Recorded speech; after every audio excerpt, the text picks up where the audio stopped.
Amém. Graças a Deus que tem nos dado vitória por nosso Senhor e Salvador Jesus Cristo. Vamos compartilhar a palavra de Deus. E o tema desta palavra, a qual estaremos compartilhando nesta noite, é a unção real. A unção real é o tema desta mensagem, a qual quero compartilhar com a amada igreja nesta noite, que está em Lucas 4, versículos 18 e 19, onde nós estaremos falando dessa necessidade. Não é uma opção, é uma necessidade na vida do salvo, na vida do cristão, ser cheio do Espírito Santo de Deus, ter a real presença do Espírito Santo na sua vida, ainda mais nesses dias a qual estamos vivenciando, que é os últimos dias da igreja do Senhor Jesus sobre a face da terra. Aleluia. Os sinais estão aí. Você liga o rádio, você liga a televisão, não se fala em outra coisa, em guerras, rumores de guerras, assolações, destruições, pestes, viroses e só males, onde nós encontramos na Bíblia a partir de Mateus 24. Porém, essas coisas são o princípio, mas não é o fim. E para a gente suportar as aflições do presente século, para a gente lidar com as adversidades e dificuldades desse mundo atual, principalmente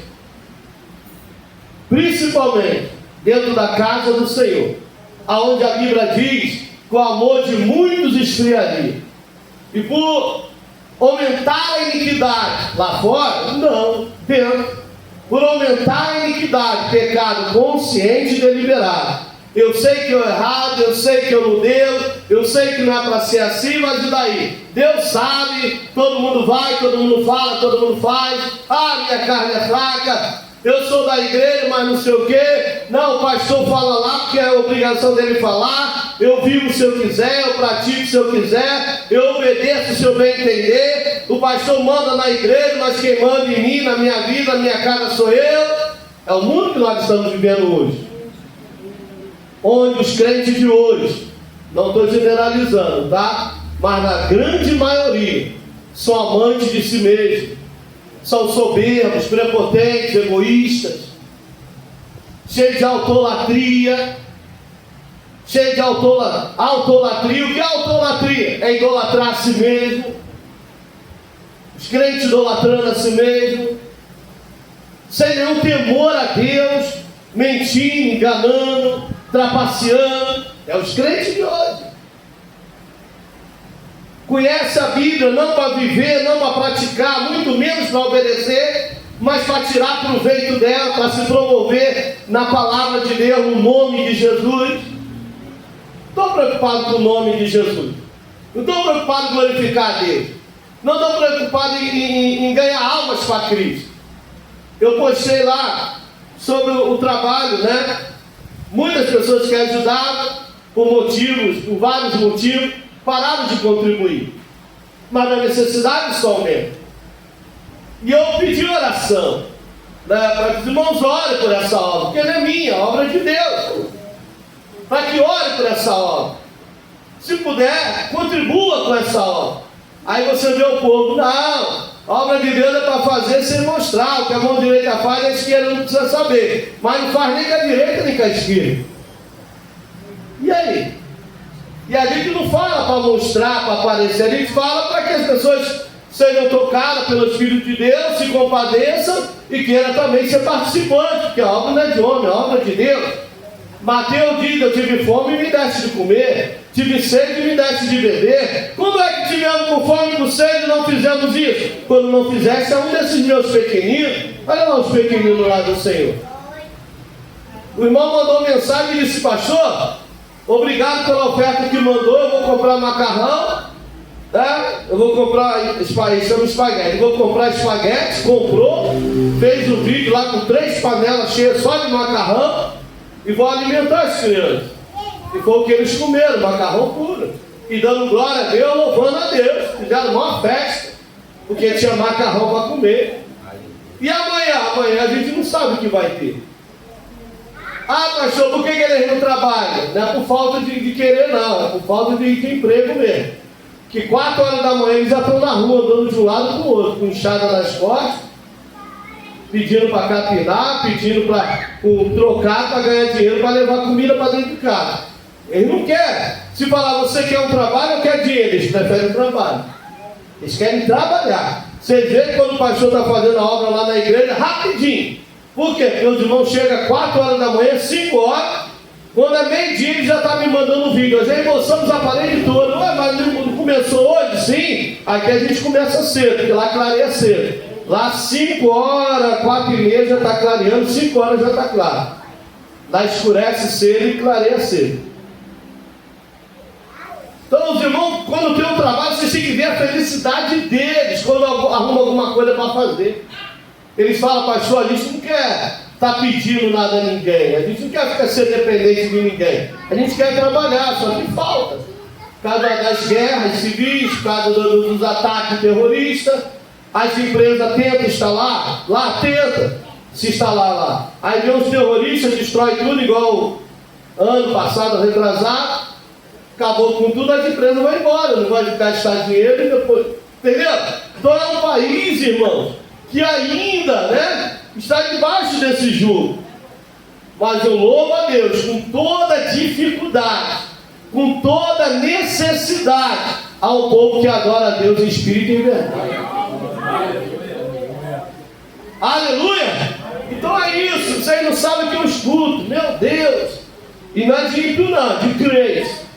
Ou alguém nunca ouviu falar do pastor, da família do pastor? Eu ouvi falar, me disseram, fiquei sabendo, estou sabendo, você está sabendo também. Mas você pensa que eu me preocupo com isso? Não, porque sei que a quem eu vou prestar conta é com aquele lá de cima. Pode achar, pode pensar, pode falar. Mas a minha preocupação é estar agradando a Deus que me escolheu e aqui me colocou. Entendeu? Então, quando eu ficar atrelado no que os outros pensam, acham, diz, eu continuo caminhando e fazendo a vontade de Deus.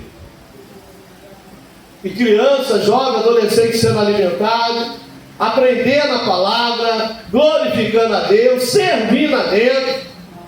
Hoje eu recebi a mensagem de um jovem, 17, 18 anos, de lá. Pastor, estamos com saudade, o senhor vai vir quando? Pastor, e começou a conversar comigo, e eu falando com ele. De lá, era uma criança, foi um adolescente, um pré-adolescente, hoje já está um jovem. Mas de continuar firme no caminho do Senhor. Amém. Entendeu? Então essa é a minha preocupação. Eu tenho que apresentar, não é para vocês, é para Deus naquele dia. Marcelo, mostra-me suas mãos, está aqui, Deus. O Senhor me confiou e eu estou te entregando o que o Senhor me confiou. Está aí o rebanho que o Senhor confiou em minhas mãos. Está aí as suas ovelhas. Está aí a obra que o Senhor me levantou para realizar. Mas eu realizo sozinho? Não. Não, eu realizo com a ajuda dos santos, orando, intercedendo por mim, pela minha casa, intercedendo pela obra, intercedendo pelas vidas que contribuem com a obra. E quanto mais crente orando, mais a obra do Senhor será realizada, mais o nome do Senhor será glorificado. Porque é uma batalha espiritual terrível, terrível. Porque estamos lidando com arrancar almas das garras do maligno, tirar almas que estão destinadas ao inferno e conduzi-las para o caminho do céu. Então a nossa luta não é contra a carne e sangue, não é contra o eu de ninguém. Não, a nossa luta não é contra o eu dos outros, a carnalidade dos outros, a impiedade dos outros. A nossa luta é contra principados, potestades, legiões, hostes espirituais da maldade e príncipe das trevas desse século. Essa é a nossa luta. E é com essas ações que nós devemos nos preocupar. Não nos preocupar com o que os outros acham, falam, diz ou pensam. Não, de modo algum. Amém? Amém, igreja? Amém. E para isso a gente depende do Espírito Santo para abrir o nosso entendimento. A gente depende do Espírito Santo para nos guiar na verdade, para nos conduzir na verdade, orientando, direcionando, capacitando, ajudando, Porque não é fácil. Não é fácil. Tem dia que eu me sinto tão cansado, parece que eu saí do Rio. Descarreguei uma carreta de saco de 60 quilos. Então, cansado. E eu sei que o cansaço não é físico. Não, é emocional, é espiritual, é um desgaste. E eu estou me dá o capacete da salvação, me dá o coração da justiça, me dá o escudo da fé, me anima, me fortalece, me dá saúde física, emocional, espiritual, me ajuda a estar na brecha, me ajuda a estar de pé, me ajuda a ser fiel, me ajuda a ser constante, porque eu só não aguento não, me dá graça para vencer. Porque eu não oro só por mim, só pela minha casa, eu oro pela igreja. Eu oro com mais de 10 trabalhos lá em Moçambique, pastores, líderes que lá estão. Eu oro pela igreja lá no Rio de Janeiro, eu oro pela obra no Brasil, eu oro pela sociedade, pelas autoridades. Às vezes eu dobro o joelho para orar, durmo uma corda, continua. Por que você faz isso? Porque é melhor? Não é mais santo, não é melhor. É porque eu entendi que eu fui chamado para isso. Então eu quero cumprir o meu chamado com a graça de Deus. E que cada um de nós vamos cumprir o nosso chamado. Porque Ele nos escolheu. E Ele nos capacitou. E agora a gente vai e damos fruto para a glória do nome dEle. Dentro daquilo que fomos chamados. Não adianta ter ido, não adianta ter sido, não adianta ter feito. Tem que permanecer naquilo que Deus te chamou para ser e para fazer. Foi assim que eu aprendi. Foi assim que eu fui ensinado. Marcelo, foi você que fez aquilo lá? Foi. Não adianta você ter feito aquilo tudo lá e hoje você não continuar fazendo. Foi tudo em volta que você fez ontem. Porque o que conta para Deus não foi o que você fez ontem. O que conta para Deus é o que você é hoje e continua sendo amanhã. Vou dar um exemplo. Quem construiu a arca? Noé construiu a arca. Aí na hora de entrar na arca, Deus fala o que Noé? Vi que você é um homem justo diante de mim. Entra você, sua esposa, seus filhos, suas noras, na arca. Adiantaria Noé ter construído a arca e dizer para Deus: não, Deus, pode levar ele, mas eu não quero ir não. Ele ganharia com isso? Não. Seria em vão todo o trabalho dele ter construído a arca e depois não entrar na arca. Então não adianta a gente ter sido, ter feito e na hora de ouvir a trombeta para entrar no céu, a gente ficar de fora. Não. Se começamos batalhando pelo reino, vamos perseverar e batalhar pelo reino. Mas fulano parou, ciclano desistiu, fulano não quer mais, está tudo mudado, problema deles. Eu sigo caminhando, olhando para o alto que é Cristo. Quando já eu conheço, conviveu comigo e hoje parou, desistiu, desanimou, já mudou os pensamentos, está em seitas por aí, está vivendo uma vida totalmente contrária. Escolha deles, opção delas. E você continua naquilo que foi ensinado e chamado para ser e para fazer. Não muda por causa dos outros. Não deixe de ser por causa dos outros. Minha mãe me ensinou isso. Seu pai não quer, mas eu quero. Ele não vai, mas eu vou. Não impeça a mim, porque caminhando eu vou para casa. Hoje eu conversei bastante com ele, com meu pai. Tá lá. Chamo para, não vou para lugar nenhum, fico dentro da minha casa aqui, estou sozinho. Acabei de almoçar, deitei aqui, estou aqui orando, falando com Deus. Então tá, fique em paz então. Que aqui estão me intercedendo pela sua vida.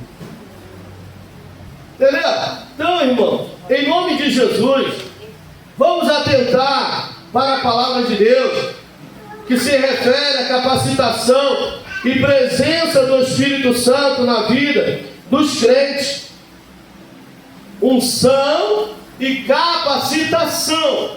Quem nos capacita é o Espírito Santo de Deus. Não é da nossa força, não é do nosso intelecto. Não, irmão. De nós mesmos, nós não temos capacidade alguma.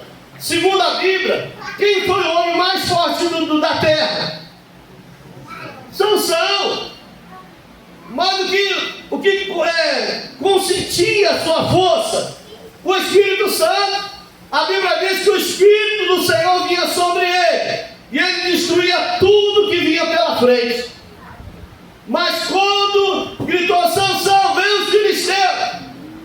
o Espírito de Deus não veio sobre ele. Ele só era apenas mais um homem forte, mas sem força.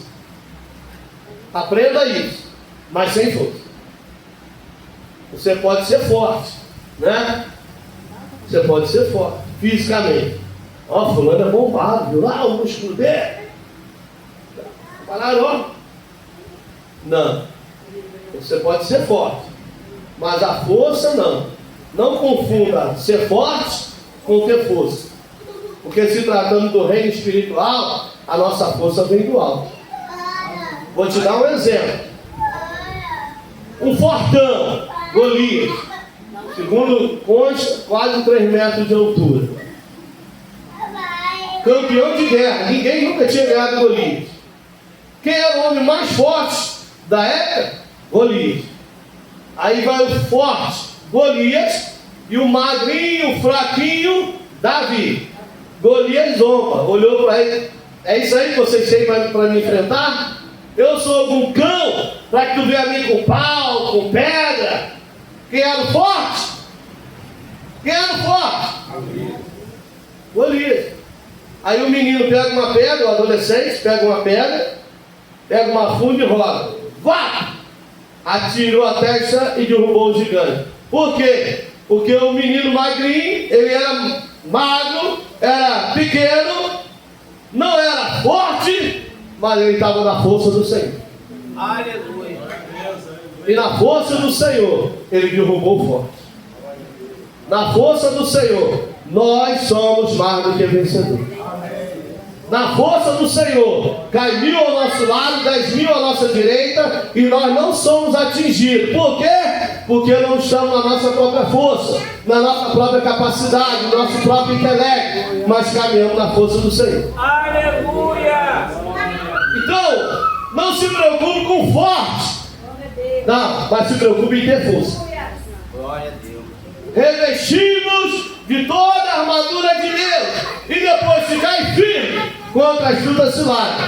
O forte vem, mas não se esqueça que você vai contra ele, você vai diante dele, na força do Senhor. Lembra Davi? Eu venho a ti.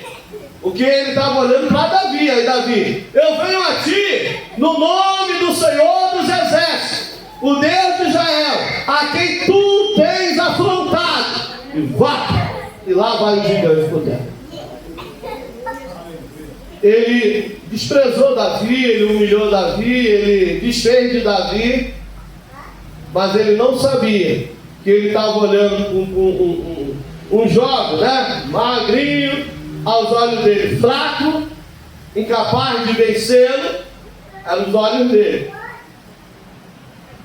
Então não deixe se levar pelo que os outros acham ou pensam. Não, mas vai pelo que o Senhor te fala, pelo que o Senhor te revela, pelo que o Senhor traz no seu coração. Se ele diz você é vencedor, creia nisso, porque você é vencedor. Porque ele te faz vencer. Se ele diz você vai conseguir, então assim, eu vou conseguir. Ah, mas está confiante em quem? Naquele que falou que eu vou conseguir. Aleluia! Essa semana passada eu conversando com ele, eu falei, pai, eu tinha meus deveres, minhas obrigações, meus sonhos, meus anelos, meus projetos, e o Senhor disse para mim, vai porque eu sou contigo, e eu vou te abençoar, vou te prosperar, vou te dar vitória. Eu creio no que eu vim, estou aqui, e aí? Deixei a minha vontade para estar na sua, e aí? Aí ele vira para mim e diz, continua nela. Continua nela. Por quê? Porque ele não faz antes nem depois, ele faz no tempo dele, para a glória do nome dele. Então não adianta querer apressar Deus não, porque Deus não se apressa por nossa causa. Não, irmão, o que está para acontecer, vai acontecer. Mas vai acontecer como ele falou, como ele revelou, só que no tempo dele, para a glória do nome dele. Ele não falou o tempo, não falou a estação, não falou a hora, mas diz, eu vou fazer. E eu creio nisso e continuo esperando. Entendeu? Então é isso, quer dizer, às vezes situações vêm para nos abalar, situações vêm para nos afligir, situações vêm para nos abater, situações vêm para para nos agitar, para criar ansiedade, fadiga, desânimo, tristeza. Aí o Senhor, epa, aquietai-vos e sabeis que eu sou Deus. Você crê em mim ou crê nele? Está na minha vontade ou na vontade dele? Está agindo segundo a direção do meu espírito ou segundo o que o mundo diz, o curso desse mundo? Então vamos fazer uma reflexão, uma análise. Espera aí, eu estou caminhando de acordo com a vontade de Deus? O meu dia a dia, a minha vida está de acordo com o projeto de Deus na minha vida? Porque o Espírito Santo está em nós, não tenha dúvida disso. O Espírito de Deus habita em nós, só que ele habita em nós para nos conduzir em Deus e na vontade de Deus. E é isso que a gente precisa entender. Eu tenho o Espírito Santo, tá, mas será que ele te tem para glorificar Deus? Para ir para onde Deus mandou, para fazer como Deus quer? Ou você só acha que tem ele? Mas ele precisa te ter também. Aí a pergunta é essa: o Espírito de Deus nos tem? Vamos lá, número 1, a igreja. A unção do Espírito Santo. João, primeira epístola de João, capítulo 2, versículo 20, a igreja. E vós tendes a unção do Santo, e sabeis tudo. Não entendi. Vamos lá? E Vós tendes a unção do Santo, e sabeis tudo. Quem tem a unção do Santo aí? Aleluia. Aleluia! Ei! Não é os outros que tem que achar, não é os outros que tem que pensar, não é os outros que tem que dizer, é você que tem que se ver. Eu tenho a unção dos santos. Eu tenho a unção real na minha vida. E Deus me dá o entendimento, Deus me dá o discernimento. Eu sei tudo, por quê? Porque Deus me revela. Ele me revela quando eu estou lendo a Bíblia, Ele me revela através da palavra dEle, ministrada ao meu coração. Ele usa as pessoas no louvor, no testemunho, no sonho, na visão, na sua multiforme sabedoria. Deus tem diversas maneiras de se revelar, de falar, de mostrar. E nós que temos a unção do Santo que temos que entender. Aleluia! Vocês querem ver? Eu sei que faz isso comigo, não sei porque eu não vigio. Uma vez eu fui convidado para pregar no Rio de Janeiro. Aí, do nada, eu disse sim, eu vou, fiquei empolgado, eu me preparando, falei que a esposa vou ajeitar e tal, porque eu vou ao Rio de Janeiro. No dia seguinte fui ligar o carro, deu problema. O carro deu um barulho lá estranho. E eu levei 1, 2, 3 oficinas e ninguém descobria que era aquele barulho. Só que no dia, eu comprei 2 hastes, né, que coloca em cima do carro, bagageiro.